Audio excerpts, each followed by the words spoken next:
الحمد لله وكفى والصلاة والسلام على أشرف الأنبياء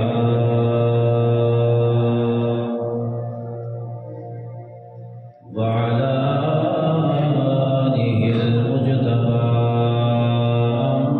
أما بعد فأعوذ بالله من الشيطان الرجيم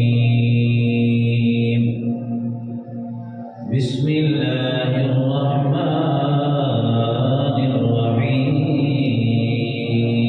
الرحيم فاعبده واصطبر لعبادته وقال الله تبارك وتعالى في مقام آخر قد أفلح من تزكى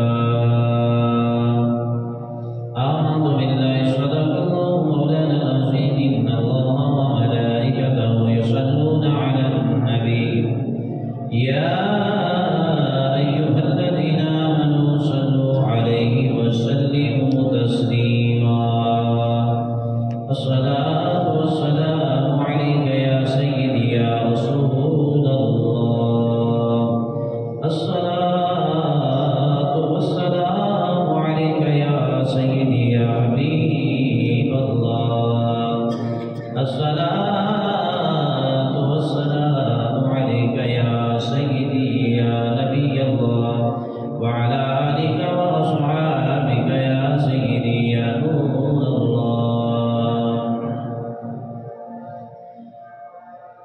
کب گناہ سے کنارہ میں کروں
دعائے اشعار پڑھنے کی سعادت حاصل کرنے کے بعد واجب التحسین لائق سر تقریر مکرم معظم حاضرین محفل، اللہ جل جلالہ و عمن والہ کے فضل و کرم سے، اس کے اذن و توفیق سے آج ہم سب ماہ رمضان المبارک کے مغفرت والے عشرے میں جمعۃ المبارک کے اجتماع میں شریک ہیں۔ دعائے خالق کائنات ہم سب کا مل بیٹھنا اپنی بارگاہ میں شرف قبول عطا فرمائے۔ ماہ مقدس کی رحمتیں برکتیں لٹ رہی ہیں، رحمتوں برکتوں کا نزول ہو رہا ہے۔ خوش نصیب لوگ وہ رحمتیں اور برکتیں سمیٹ رہے ہیں، اور یہ اللہ تعالیٰ کا جتنا بھی ہم شکر ادا کریں کم ہے کہ اس نے ہمیں زندگی میں ایک بار پھر یہ ماہ مقدس دکھا دیا۔ ایک آیت کریمہ کا چھوٹا سا حصہ تلاوت کیا ہے۔ آج کا جو ہمارا موضوع ہے اللہ کی عبادت اور اس پہ ثابت قدمی۔ ارشاد باری تعالی ہے، اللہ پاک فرماتا ہے فَاعْبُدْهُ وَاصْطَبِرْ لِعِبَادَتِهِ، تم اللہ کی عبادت کرو اور اس پر ڈٹ جاؤ، جم جاؤ، ثابت قدم رہو کہ ہمیشہ جو ہے تم اللہ کی عبادت کرتے رہو۔ اللہ کی عبادت کے درمیان جو انسان اللہ کی عبادت کرتا ہے، بنیادی طور پر 4 چیزیں رکاوٹ کا سبب بنتی ہیں۔ 4 چیزیں ایسی ہیں جو ہمیں عبادت کی طرف نہیں جانے دیتی۔ وہ فرماتا ہے عبادت کرو میری اور اسی پہ ڈٹ جاؤ، ثابت قدمی کے ساتھ عبادت کرتے رہو اور ہمیشہ عبادت کرتے رہو۔ عمل تھوڑا ہو لیکن اس میں دوام ہو، وہ اللہ کو بڑا پسند ہے۔ فرض نماز، روزہ، حج، زکوٰۃ، جو چیزیں ہمارے اوپر فرض ہیں، اس کے علاوہ حکم ہے کہ نفل پڑھتے ہو، کوئی نیکی کا کام کرتے ہو، ذکر کرتے ہو، درود پاک پڑھتے ہو، تہجد پڑھتے ہو، صدقہ کرتے ہو، خیرات کرتے ہو، تلاوت کرتے ہو، کوئی بھی اچھا عمل کرتے ہو، حضور نے فرمایا اگرچہ تھوڑا ہو لیکن روزانہ ہو تو وہ اللہ کو بڑا پسند ہے۔ ایسا نہیں کہ کچھ دن تکا کر کے عبادت کی، اچھے طریقے سے ذکر کیا اور بہت زیادہ درود پاک پڑھا، پھر چھوڑ دیا، پھر کبھی بھی نہ پڑھا۔ ایک دن 1000 مرتبہ پڑھ لیا، پھر ہفتہ ہفتہ پڑھا ہی نہ۔ تو اس لیے فرمایا کہ تھوڑا عمل ہو، ہمیشہ کے لیے ہو تو وہ اللہ کو بڑا پسند ہے۔ یہ وہ عمل ہے کہ جو نفل عبادت ہے، فرض کے اندر کسی قسم کا ایسا کوئی مسئلہ نہیں ہے۔ فرض ہم نے پورے ادا کرنے ہیں، بر وقت ادا کرنے ہیں، اس میں جو کمی کوتاہی ہے وہ اللہ تعالیٰ کی ناراضگی کا سبب بنتی ہے۔ تو یہ جتنی بھی عبادتیں ہیں، وہ فرضی عبادت ہے، نفلی عبادت ہے، وجوبی عبادت ہے، 4 چیزیں ایسی ہیں جو عبادت میں رکاوٹ کا سبب بنتے ہیں۔ ان 4 چیزوں پر بات کرنے کی سعادت حاصل کریں گے۔ پہلے نمبر پر ہے ہمارا اپنا نفس۔ یہ جو ہمارا نفس ہے، یہ بھی اللہ کی عبادت میں رکاوٹ کا بہت سبب بنتا ہے۔ دوسرے نمبر پر شیطان، تیسرے نمبر پر دنیاوی تعلقات، چوتھے نمبر پر دنیا۔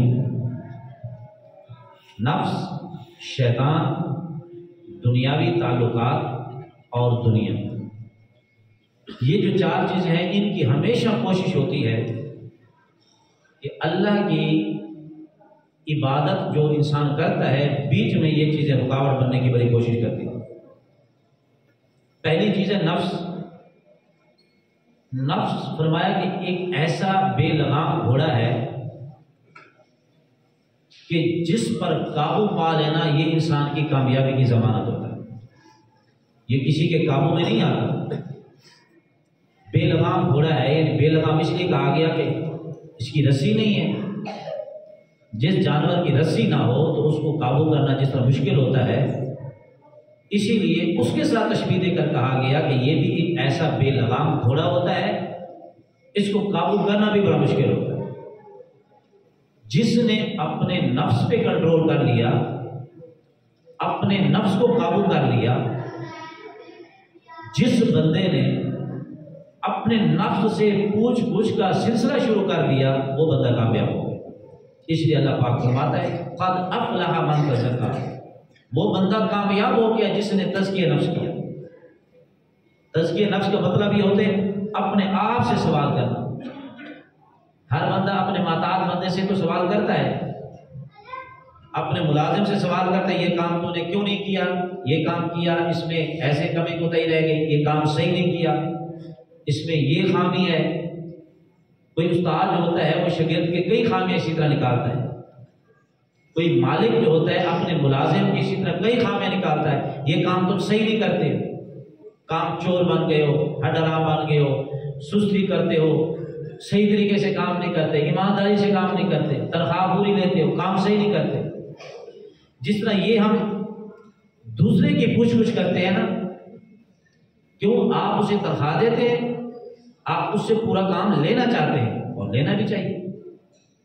جس طرح یہ کام ہے، یہ مثال، یہ دنیا کا نظام سارا سمجھانے کے لیے، اسی طریقے سے ہمارا رب بھی ہم سے چاہتا ہے کہ اپنے نفس سے پوچھو کیا صبح تمہیں کھانا نہیں ملا تھا؟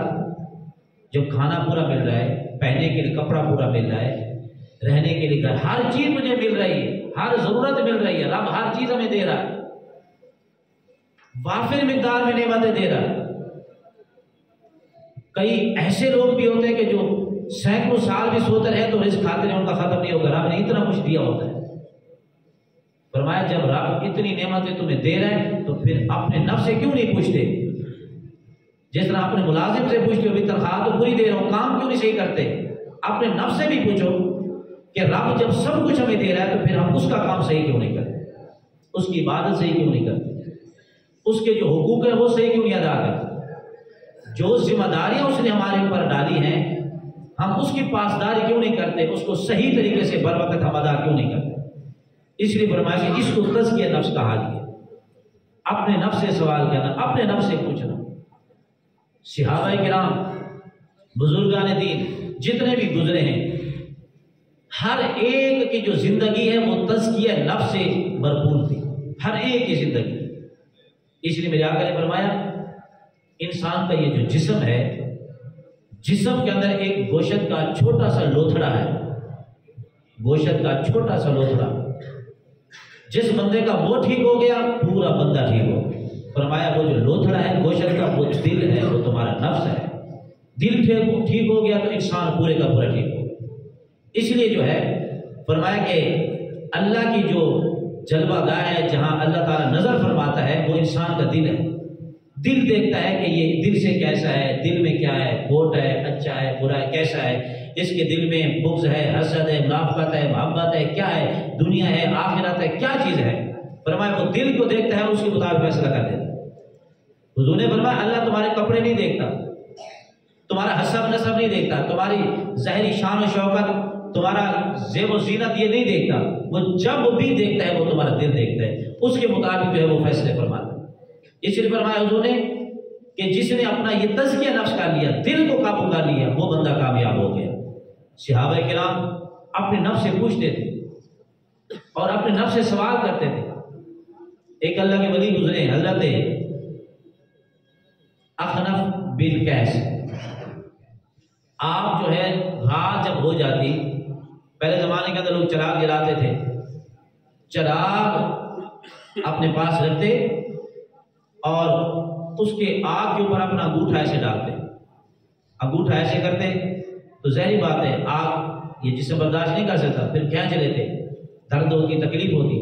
آپ فرماتے کہ اے نفس دیکھ، تو دنیا کی آگ نہیں برداشت کر سکتا، تو جہنم کی آگ کیسے برداشت کرے؟ دنیا کی آگ کوئی برداشت نہیں کر سکتا، دور سے سیک کا برداشت نہیں کر سکتے۔ آگ کتنا گرم ہوتی ہے، کپڑے کو جلا دے، انسان کو جلا دے، ہر چیز جلا دیتی ہے۔ تو دنیا کی آگ جب ہم سے برداشت نہیں ہو سکتی، یہ تو ہر بندہ جانتا ہے، اس میں کسی کی مثال دینے کی بھی ضرورت نہیں، تو پھر جہنم کی آگ ہم سے کیسے برداشت ہوگی؟ اس لیے فرمایا کہ یہ جہنم میں کون لے کے جائے گا؟ یہ نفس انسان کا لے کے جائے گا۔ نفس کی 3 قسمیں ہیں، وہ پھر موضوع لمبا ہو جائے گا۔ ایک نفس مطمئنہ ہے، ایک لوامہ ہے، ایک نفس امارہ ہے۔ نفس امارہ کو لے کے ہم چلیں، یہ وہ نفس ہوتا ہے جو انسان کو برائی کی طرف لے جاتا ہے، اچھے کی طرف نہیں جانے دیتا، طرح طرح کے دل میں وسوسے ڈالتا ہے، طرح طرح کی باتیں ڈالتا ہے، سستی ڈالتا ہے، رب کی عبادت کی طرف نہیں جانے دیتا۔ اس کو پتہ سب ہوتا ہے، جبکہ یہ حدیثوں سے بھی ہم پڑھ چکے ہیں، سن چکے علماء سے کہ جو بندہ ایک نماز جان بوجھ کر چھوڑتا ہے، ایک نماز، جہنم کے دروازے پہ اس کا نام لکھ دیا جاتا ہے کہ یہ جہنم میں ضرور جائے۔ یہ ہم سے چھڑوا کون رہا ہے؟ ہمارا نفس ہمیں چھڑاتا ہے۔ پڑھ لیں گے، بڑی زندگی پڑھی ہے، توبہ کر لیں گے، پڑھ لیں گے نماز، آج کپڑے ٹھیک نہیں، ٹائم نہیں ملا، کام اتنا ہے ٹائم نہیں ملتا، گیا ہوتا تھکا ہوا ہو، یہ نفس ساری باتیں ہمیں سمجھا رہا ہوتا ہے۔ ہمارا نفس ہی ہمارا سب سے بڑا استاد بنا ہوا ہوتا ہے، یہ ہمیں اتنا سمجھاتا ہے، ہمارا نفس اتنا ہمیں سمجھاتا ہے، اور ہم اس سے اتنا رہنمائی لیتے ہیں، اتنا ہم قرآن حدیث سے بھی نہیں لیتے، ہر بات اپنے نفس کی مانتے ہیں۔ حضرت عمر فاروق رضی اللہ تعالیٰ عنہ، آپ کے بارے میں حضرت انس بن مالک رضی اللہ تعالیٰ عنہ روایت کرتے ہیں، فرماتے ہیں میں نے دیکھا عمر پاک کو، وہ عمر پاک کہ جو عاشرہ مبشرہ میں سے ہیں، جن کی جنت کی ضمانت بھی حضور نے دے دی۔ فرمایا یہ میرے صحابی بخشے ہوئے ہیں، یہ جنتی ہیں، پکے جنتی ہیں، جن کو جنت کی خوشخبری دے کر وعدہ کر دیا گیا، یہ ان میں سے ہے۔ یہ صحابی حضرت عمر فاروق رضی اللہ تعالیٰ، جن کے ساتھ اللہ نے جنت کا پکا وعدہ کیا ہے، کسی قسم کا شک و شبہ ہو ہی نہیں سکتا۔ ان کے بارے میں فرماتے ہیں میں نے دیکھا عمر پاک کو باغ کی دیوار کے ساتھ ٹیک لگائے بیٹھے ہیں، اپنے آپ سے پوچھ رہے ہیں عمر لوگ تجھے امیر المومنین کہتے ہیں، بڑی بلے بلے ہے تیری دنیا کے اندر، لوگ تجھے امیر المومنین تسلیم کرتے ہیں، اور تیری یہ عادت کہ تو سارا وقت غفلت میں گزار دیتا ہے، تو نے جہنم سے بچنے کے لیے کون سا کام کیا ہے؟ اتنا رب کا تو نے رزق کھایا ہے، پھر آپ نا کوڑے مارتے اپنے پاؤں پر، دلے مارتے۔ اے عمر اتنا رب کا رزق کھاتا ہے، لوگ کہتے ہیں تو امیر المومنین ہے، اور تو رب کی کہاں اطاعت کرتا ہے؟ یہ وہ لوگ ہیں کہ جو جنتی ہیں، وہ اپنے آپ سے پوچھ رہے ہیں، اپنے آپ سے پوچھ رہے ہیں، اپنا تزکیہ نفس کر رہے ہیں، اپنے آپ کو جھنجھوڑ رہے ہیں کہ عمر رب کی جتنا نعمتیں کھاتے ہو اتنا شکر ادا کیوں نہیں کرتے؟ تمہارا وقت غفلت میں کیوں گزرتا ہے؟ اور تم جس طرح عبادت کرنے کا حق ہے وہ حق ادا کیوں نہیں کرتے؟ یہ عمر ہے جو اپنے آپ سے پوچھ رہے ہیں۔ جنتی ہے، نمازی بھی ہے، تہجد گزار بھی ہے، اور ایسا عدل انصاف کرنے والے ہیں کہ قیامت تک کے لیے لوگ ان کی مثالیں دیتے رہیں گے۔ وہ اپنے نفس کو جھنجھوڑ کر پوچھ رہے ہیں عمر سست کیوں ہے تو؟ اے عمر سست کیوں ہے؟ رب کو کیا جواب دے گا؟ جب رب کی بارگاہ کوئی بندہ فوت ہو جاتا نا، عمر پاک جنازے میں جاتے کہتے کہ خدا کے لیے میں تجھے خدا کا واسطہ دیتا ہوں، آپ کے دور حکومت میں جاتا تھا نا، مر کے جب جاتا تھا تو آپ جا کر کہتے خدا کے لیے تجھے خدا کا واسطہ دیتا ہوں، رب کی بارگاہ میں جا کر میری شکایت نہ کرنا، میرا رب اگر میرے بارے میں پوچھے تو کہنا کہ وہ صحیح عدل کرتے ہیں اور صحیح انصاف کرتے ہیں۔ یہ تو جنتی لوگوں کے حالات ہیں کہ اپنے نفس پہ کتنا قابو رکھتے ہیں۔ ادھر وہ نمازیں پڑھ کے بھی پریشان کہ یا اللہ بخش دے، معاف کر دے، جنت کی خوشخبری مل گئی، وعدہ بھی ہو گیا، اس کے باوجود بھی پریشان کہ یا اللہ بخش دے، معاف کر دے، بڑی سستی ہو جاتی ہے۔ ادھر ہم نمازیں نہ پڑھ کے بھی کوئی پریشانی نہیں، جان بوجھ کر روزے نہ رکھ کے بھی کوئی پریشانی نہیں، جبکہ سنا کہ جس نے ایک نماز جان بوجھ کے چھوڑی جہنم کے دروازے پہ نام لکھ دیا گیا، یہ ڈالا ضرور جائے گا سزا بھگتنے کے۔ جبکہ بتایا گیا ایک روزہ جان بوجھ کر جس نے چھوڑا ساری زندگی بھی روزے رکھتا رہے تو اس روزے کا ثواب اسے کبھی نہیں ملے گا۔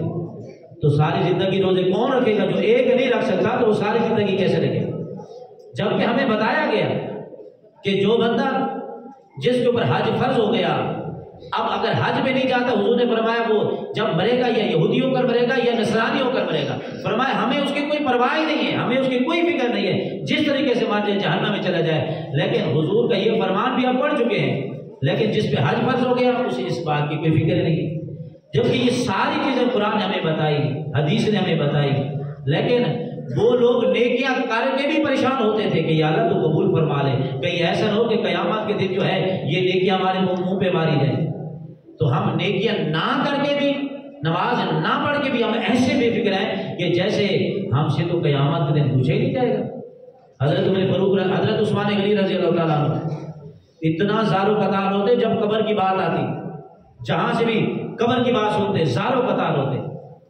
آپ سے پوچھا جاتا حضور آپ اتنا کیوں روتے ہیں قبر کا ذکر سن کے؟ آپ نے فرمایا کہ جب بندہ اللہ کی بارگاہ میں حاضر ہوگا اللہ سب سے پہلے پوچھے گا نماز پڑھی تھی، اور فرمایا کہ قبر جو ہے آخرت کی جتنی منزلیں ہیں، قبر اور قبر کے بعد اٹھایا جائے گا، میدان محشر میں اللہ کی بارگاہ میں کھڑا کیا جائے گا، جتنے بھی اسٹیپ آئیں گے، جتنے بھی جگہ مقام آئیں گے، فرمایا جو آخرت کی منزلیں ہیں ان میں سے قبر پہلی منزل ہے۔ جو بندہ قبر میں کامیاب ہو گیا پھر وہ آخری ساری منزلیں کامیاب ہو جائے گا۔ اور میں روتا اس لیے ہوں پتہ نہیں جا کر قبر میں میرا کیا بنے گا۔ یہ عثمان غنی کی بات ہے، وہ عثمان غنی جن کے بارے میں حضور نے فرمایا کہ عثمان نے مجھ سے 2 مرتبہ جنت خرید لی ہے، ایک بار نہیں 2 مرتبہ خرید لی ہے، جن سے رب نے جنت کا وعدہ کیا ہے۔ تو یہ سارے یہ جو پاکیزہ لوگ گزرے ہیں نا، یہ ان کی باتیں اس لیے اپنا تزکیہ نفس اس لیے کرتے تھے، اپنے آپ کو جھنجھوڑتے تھے، اپنے آپ سے پوچھتے تھے، تاکہ اسی کو تزکیہ نفس بھی کہتے ہیں، اور تاکہ جو ہے جتنا رب کی نعمتیں کھائی جاتی ہیں رب کا شکر بھی اتنا زیادہ ادا کیا جائے۔ اور ایک ہم ہیں، ایک غریب آدمی ہے وہ نماز پڑھے گا، پابندی کے ساتھ پڑھے گا، جب وہ امیر ہو جائے گا پھر آپ اس کو مسجد میں نہیں دیکھیں گے، جب وہ زیادہ امیر ہو جائے گا پھر اس کو آپ جمعہ میں بھی نہیں دیکھیں گے، جب اس سے زیادہ امیر ہو جائے گا پھر شاید وہ عید میں بھی نظر نہ آئے۔ یہ کیا ہوتا ہے؟ کاروبار وسیع ہو گیا، ذمہ داریاں بڑھ گئی، پھر ہم نے خدا کا گھر چھوڑ دیا، جبکہ اسے تو زیادہ شکر ادا کرنا چاہیے تھا کہ یا اللہ تو نے مجھے اتنا دیا ہے، جب نعمتیں زیادہ دی ہیں تو پھر میں تیرا شکر بھی تو زیادہ ادا کروں۔ اس لیے حضور نے فرمایا کہ قیامت کے دن جو ہے حساب ہر ایک کو دینا ہوگا، 1 درہم والے کا تھوڑا حساب ہوگا، 2 درہم والے کا زیادہ حساب ہوگا، جتنا زیادہ جو ہے اس کے بعد مال بڑھتا جائے گا اس کا حساب بھی اتنا زیادہ بڑھتا جائے گا۔ تو پہلی جو چیز تھی وہ تزکیہ نفس ہے کہ ہم اپنے نفس سے پوچھیں کہ اے نفس، اے جان، اے جسم، رب نے تجھے سب کچھ دیا ہے اور تو رب کی اطاعت کی طرف کیوں نہیں جاتا، رب کی اطاعت کیوں نہیں کرتا؟ اللہ نے آج طاقت دی ہے روزہ رکھنے کی تو پھر ہم روزہ کیوں نہیں رکھتے؟ رب نے جھکنے کی طاقت دی ہے تو پھر ہم جھکتے کیوں نہیں؟ رب نے حج کی طاقت دی ہے تو کرتے کیوں نہیں؟ رب نے استطاعت دی ہے تو پھر ہم زکوٰۃ کیوں نہیں ادا کرتے؟ تو جتنے بھی فرائض ہیں اس کے اندر جو کمی کوتاہی ہوتی ہے یا تو انسان کے اپنے نفس کی وجہ سے ہوتی ہے، یا پھر دوسری وجہ جو ہے جو اللہ کی عبادت کے اندر دوسری چیز جو رکاوٹ بنتی ہے وہ شیطان ہے۔ شیطان جو ہے یہ ہر انسان کو گمراہ کرنے کی کوشش کرتا ہے۔ حدیث پاک کے اندر آتا ہے جب بندہ پیدا ہوتا ہے، ہر بندہ، حضور نے فرمایا ہر بندہ جب پیدا ہوتا ہے اس کے ساتھ 2 فرشتے پیدا ہوتے ہیں، ایک رحمان کا فرشتہ ہوتا ہے، ایک شیطان ہوتا ہے، 2 یہ ہر ایک ساتھ پیدا ہوتے ہیں۔ صحابہ نے عرض کیا رسول اللہ آپ کے ساتھ بھی ایسے ہوا تھا؟ حضور نے فرمایا ہاں، جو میرے ساتھ شیطان جو فرشتہ تھا اللہ نے اس کو ہدایت دے دی، وہ بھی مجھے اچھے مشورے دیتا ہے، رحمان والے فرشتے کی طرح وہ مجھے برے مشورے نہیں دیتا۔ فرمایا باقی جتنے انسان ہیں سب کے ساتھ ایک رحمان کا فرشتہ ایک شیطان کا فرشتہ، 2 فرشتے پیدا ہوتے ہیں۔ جو رحمان کا فرشتہ ہوتا ہے اس کو اچھائی کی طرف کھینچ کے لے کے جانا چاہتا ہے، جو شیطان ہوتا ہے اس کو برائی کی طرف کھینچ کے لے کے جانا چاہتا ہے، اور شیطان جو ہوتا ہے وہ طرح طرح کے وسوسے انسان کے اندر ڈالتا ہے جو عبادت الہی میں رکاوٹ کا سبب بنتا ہے۔ وہ کیسے وسوسے ڈالتا ہے؟ مالدار ہو تو کہتا ہے خرچ نہ کر، مال کم ہو جائے گا۔ نماز کے لیے جا رہا ہے تو پھر اس کے دل میں وسوسے ڈالے گا، چھوڑ آج چھوڑ کل سے شروع کر دینا۔ آج میں روزہ نہیں رکھتا، کل سے انشاءاللہ آپ کسی اپنے دوست سے کہیں نا یا نماز کیوں نہیں پڑھتا، وہ کہے گا انشاءاللہ کل سے میں شروع کر رہا ہوں نماز، پکی بات ہے جمعہ سے میں نماز شروع کر دوں گا، آج تک تو میں روزہ نہیں رکھ سکا، کل سے میں پکی بات کرتا ہوں میں روزہ رکھوں گا۔ تو یہ جو نہیں رکھ سکا یا نمازیں نہیں پڑھی، یہ کیسے چھوڑی گئی؟ یہ کس نے چھڑوائی؟ یہی شیطان نے چھڑوائی۔ قیامت کا دن ہوگا، شیطان کا کام ہی گمراہ کرنا ہے۔ قرآن کے اندر یہ ہمیں سب بتا دیا گیا، شیطان کہتا ہے یا اللہ میں تیرے بندوں کو گمراہ کرتا رہوں گا، لیکن کچھ تیرے بندے ہیں میں کوشش کروں گا گمراہ کرنے کی مگر کر نہیں سکوں گا، میں گمراہ ان کو کرتا رہوں گا۔ شیطان نے کہا یا اللہ میں ان کو گمراہ کرتا رہوں گا۔ اللہ نے فرمایا لَأَمْلَأَنَّ جَهَنَّمَ مِنَ الْجِنَّةِ وَالنَّاسِ أَجْمَعِينَ، اے شیطان میں اپنے بندوں کو سب کچھ بتا دوں گا، اس کے باوجود بھی جو تیری پیروی کریں گے، تیرے راستے پر چلیں گے، تیری باتوں میں آ جائیں گے، میں ان کو تیرے سمیت ملا کر میں جہنم کے اندر ڈال دوں گا، اور جو میرے خاص بندے ہوں گے وہ کبھی تیری باتوں میں نہیں آئیں گے، اور کچھ میرے بھولے والے ایسے بندے بھی ہوں گے جو کبھی تیرے چکر میں پھنس جائیں گے، لیکن وہ آ جائیں گے توبہ کریں گے تو میں پھر بھی ان کو جو ہے معاف فرما دوں گا۔ تو رب نے ساری چیزیں ہمیں بتا دی، اس کے باوجود جو بندہ شیطان کی بات مان کر پھر وہ شیطان کے راستے پر چل پڑا تو سمجھ لو اس نے اپنے آپ کو جہنم میں ڈال دیا، اور جو شیطان کی بات کو چھوڑ کر جو ہے رب کی طرف آ گیا، قیامت کا جب دن ہوگا شیطان سامنے کھڑا ہوگا اللہ کی بارگاہ میں مجرم بن کر، اعلان ہو جائے گا مجرم ادھر آ جاؤ، نیکو ادھر آ جاؤ، شیطان تو ادھر آ جا۔ بندے عرض کریں گے باری تعالیٰ اس شیطان نے مجھے گمراہ کیا تھا، میں تو نماز پڑھنے جا رہا تھا، اس نے مجھے گمراہ کر دیا، میں پھر کھیل کود تماشے میں لگ گیا، میں دنیاوی تعلقات میں آ گیا، میں اس طرح باتوں میں لگ گیا، میں نہیں جا سکا، شیطان نے مجھے برگلا دیا، میں نے یہ کام کر دیا۔ شیطان سامنے کھڑا ہوگا، جب منہ پہ بات ہو رہی ہوگی نا، شیطان کہے گا یا اللہ میں نے کچھ نہیں کہا تھا، یہ تو خود ہی گمراہ تھے، میں نے تو انہیں کچھ نہیں کہا تھا۔ اب شیطان نے تو جانا ہی جاننا میں ہے، تو اس کی کوشش یہ ہوگی کہ میں زیادہ سے زیادہ تعداد، میرے ووٹ بھی زیادہ ہوں۔ ہر بندے کی خیر جس طرح ہوتی ہے نا، اچھے لوگ ہیں یا برا ہے کوئی بھی ہے، ہر بندہ چاہتا ہے میری تعداد زیادہ ہو، اچھائی والے چاہتے ہیں ہماری تعداد زیادہ ہو تو برائی والے چاہتے ہیں ہماری تعداد زیادہ ہو، رب چاہتا ہے میرے فرما برداروں کی تعداد زیادہ ہو، شیطان چاہتا ہے میرے پیروکاروں کی سے تعداد زیادہ ہو۔ تو شیطان کی بھی یہی کوشش، جب میں جاؤں جہنم کے اندر تو میں بھی کافی لوگوں کو اپنے ساتھ لے کے جاؤں، تو شیطان اللہ کی بارگاہ میں مکر جائے گا، کہے گا باری تعالیٰ میں نے انہیں کچھ نہیں کہا تھا، یہ خود ہی گمراہ تھے، یہ خود ہی میرے پیچھے چل پڑتے تھے۔ تو شیطان جب مکر جائے گا تو اس وقت انسان شیطان کو برا بھلا کہے گا، جو بھی کہے گا سوائے رونے پیٹنے کے، چیخنے چلانے کے، قیامت کے دن کچھ بھی جو ہے حاصل نہیں ہوگا۔ اس لیے فرمایا کہ تمہارا نفس اور شیطان یہ دو چیزیں، اور تیسرے نمبر فرمایا دنیاوی تعلقات۔ دنیاوی تعلقات بھی یہ اللہ تعالیٰ کی عبادت میں رکاوٹ کا سبب بنتے ہیں۔ دنیاوی تعلقات سے مراد انسانی دنیاوی معاملات کے اندر ایسا مصروف ہو جاتا ہے، دوستوں کی دوستی میں گپ شپ کے اندر، بعض دفعہ انسان دوستوں میں گپ شپ کے اندر ایسا مصروف ہوتا ہے کہ رات گزر جاتی ہے ان کو پتہ نہیں چلتا۔ ادھر اذان ہو رہی ہے، رب کی بارگاہ سے بلاوا آ رہا ہے، آ جاؤ کامیابی کی طرف، اذان بھی سن رہے ہوتے ہیں، اذان کانوں میں پڑ رہی ہوتی ہے، لیکن یہ بھی ان کی مہربانی ہوتی ہے کہ اذان کے دوران تو کچھ نہ کچھ خاموش ہو جاتے ہیں، اذان کا ادب کر لیتے ہیں، لیکن آواز کانوں میں آتی ہے لیکن خدا کی بارگاہ کی طرف نہیں آتی۔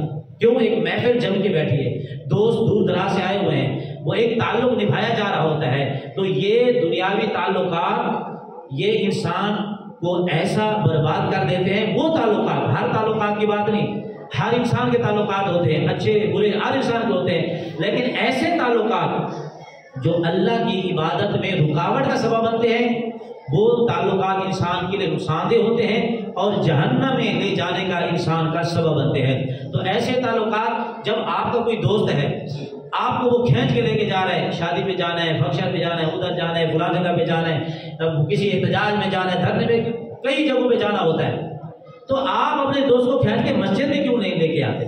بھی چلو ادھر بھی چلیں گے، بری جگہ تو نہیں جانا چاہیے، اگر کوئی اچھا عمل ہے تو اگر جاتے بھی ہیں تو کم از کم اس کو کھینچ کے آپ مسجد میں کیوں نہیں لے کے آتے؟ دوستی کا جو اصل حق ہے وہ یہ ہے، حضور نے فرمایا جو اپنے لیے پسند کرتے ہو دوسرے کے لیے وہ پسند کرو۔ مسلمان ہونے کا اصل حق یہ ہے، حضور نے فرمایا المسلم من سلم المسلمون من لسانه ويده، کہ مسلمان وہ ہے جس کے ہاتھ منہ سے دوسرا مسلمان محفوظ رہے۔ جو اپنے لیے پسند کرتے ہو دوسرے کے لیے بھی وہی، اگر خود جنت میں جانا پسند کرتے ہو تو دوسرے دوست کو جنت میں لے جانا کیوں نہیں پسند کرتے؟ اس لیے فرمایا اس کو کھینچ کے مسجد میں لے آؤ. آپ کا دوست آپ کو کھینچ کے دوسری طرف لے جانا چاہتے ہیں، آپ اسے کھینچ کے مسجد کی طرف لے آؤ، عبادت کی طرف لے آؤ، نماز کی طرف جو لے آؤ. فرمایا یہ جو تعلق ہے یہ آپ کو جنت میں لے جائے گا، اور جو رب کی عبادت میں رکاوٹ کا سبب بنے وہ آپ کو جہنم کی طرف لے کے جائے گا. چوتھی آخری جو چیز ہے وہ دنیا ہے، جو اللہ کی عبادت میں رکاوٹ کا سبب بنتے ہیں. دنیا کے سے مراد مال ہے، جائیداد ہے، پیسہ ہے، کاروبار ہے، یا ایسی کوئی مصروفیات ہے دنیاوی کہ جو رب کی اطاعت کی طرف نہیں جانے دیتی، رب کی عبادت کی طرف نہیں جانے دیتی. اور انسان سارے دن بعض ایسا بھی ہوتا ہے بندہ دکان کھول کے ٹھیلا لگا کے کھڑا ہے روزی کی خاطر، اذان ہوئی نماز کے لیے نہیں جاتا. کیوں نہیں جاتا؟ پیسہ کما رہا ہے، روزی کما رہا ہے، اس کو یہ نہیں پتا کہ رب جو مجھے روزی دے رہا ہے برکت اسی نے ڈالنی ہے. ایسے لوگ بھی دیکھیں لاکھوں کروڑوں کماتے ہیں لیکن پریشان ہے، پورا نہیں ہوتا.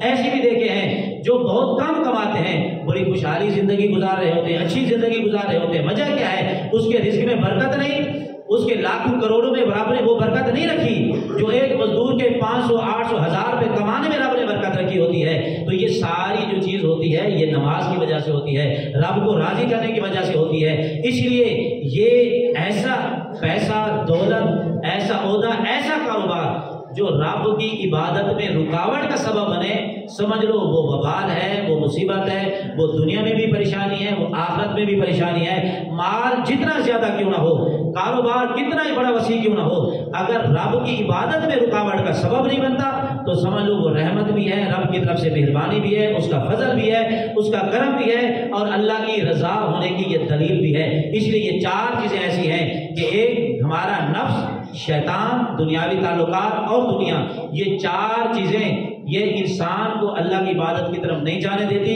تو کوشش کرنی چاہیے ان سے تعلق کو توڑ کر، وقتی طور پر ان کو چھوڑ کر جو ہے جو بندہ رب کے سامنے جھک جاتا ہے وہ اللہ کا پسندیدہ بھی ہے، وہ اللہ کی بارگاہ میں بھی مقبول ہو گیا، وہ دنیا میں بھی کامیاب ہے، وہ آخرت میں بھی کامیاب ہے. جو ان چاروں میں سے کسی ایک کے چنگل میں پھنس گیا، کسی ایک رسی میں پھنس گیا تو وہ دنیا میں بھی پچھتائے گا، وہ قبر میں بھی پچھتائے گا، آخرت میں بھی پچھتائے گا. اللہ تعالیٰ سے دعا ہے اللہ تعالیٰ ہم سب کو اپنا سچا موتی اور فرما بردار